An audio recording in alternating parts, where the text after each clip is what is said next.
How does wage stagnation fuel services inflation? Imagine going to your favorite restaurant and noticing that the prices have gone up, but your paycheck hasn't budged. This situation is a common experience for many people today. Wage stagnation, which happens when wages do not rise with inflation or productivity, plays a significant role in driving services inflation. Let's break down how this works. First, many services relying heavily on labor. This means that labor costs make up a large part of what businesses spend. When wages stagnate, companies face pressure to keep profits up, especially as other costs like rent and materials rise. To manage these increased costs, businesses often raise prices for their services. This is one way wage stagnation contributes to overall services inflation. Next, when wages do not increase, workers may feel less motivated. This can lead to lower productivity or even higher turnover rates as employees look for better-paying jobs. When companies have to hire and train new workers frequently, they incur additional costs. These costs can also be passed on to consumers through higher service prices.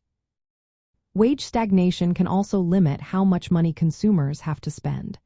When people have less disposable income, they may change their spending habits.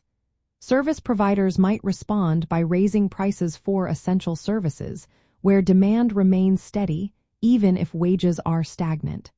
This further drives up inflation in the service sector. Additionally, the dynamics of the labor market play a role. In sectors where wages are increasing, such as education and healthcare, those wage increases can eventually lead to higher service prices. On the flip side, in sectors experiencing wage stagnation, businesses may raise prices to offset rising costs, contributing to inflation without needing wage-driven increases. In essence, wage stagnation fuels services inflation by limiting real income growth.